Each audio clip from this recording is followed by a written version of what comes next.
Hello, I had a dream. I was standing at the bottom of a scene on a square in an old city such as Florence in Italy, for example. It was a quadrangular square which was surrounded by old Italian buildings from all sides, and small narrow lanes were leading to that square.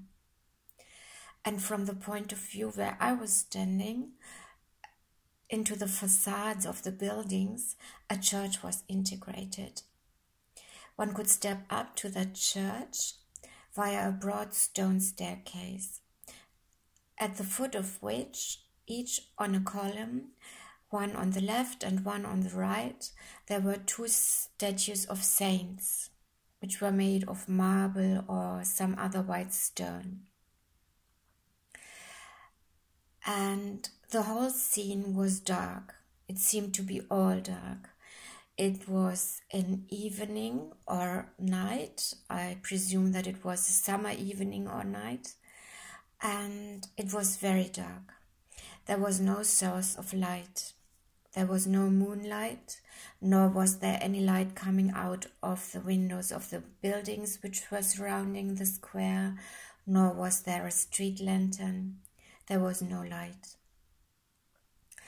And at first I thought it's all black.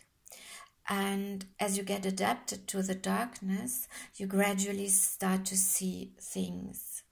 And I started to realize that there were groups of people on the square, quite a number of them. They all seemed to be tourists, young adults of an age of about 30 years. They all had photographic devices with them, smartphones, video cameras, photographic apparatuses, and they took photographs or sequences of the scenery. And once I caught eye contact with one young man who looked at me and smiled, and I smiled back, and it was a nice smile, and that was a perfect reflection of what I experienced almost every day in the streets.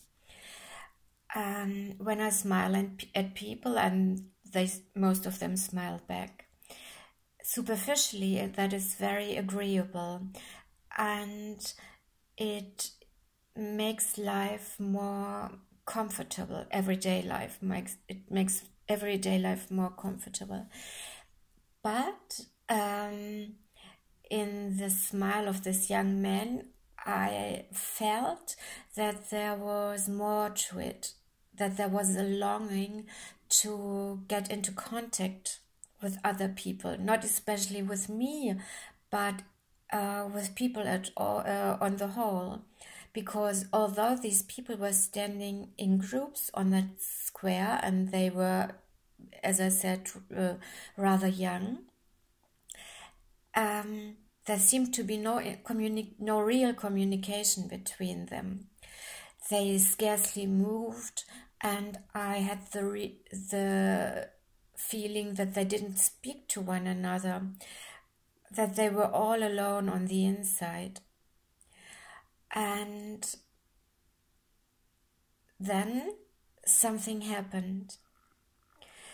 The statues in front of the church, they started to fill with life. They started to move and step down from their columns, and into the square, one to the left and one to the right, through these people, and with a loud prophetic voice they shouted, "Repent, there's not much time left." And as they were originally made out of a white stone, their white color contrasted rather strongly against the otherwise dark scene. And when I woke up from this dream, I felt reminded of Jesus' words, where in another context in the Bible, he says, when these remain silent, the stones will start to speak. And now, in my dream, the stones had already spoken, and therefore I had the impression that I am obliged to go public with this dream.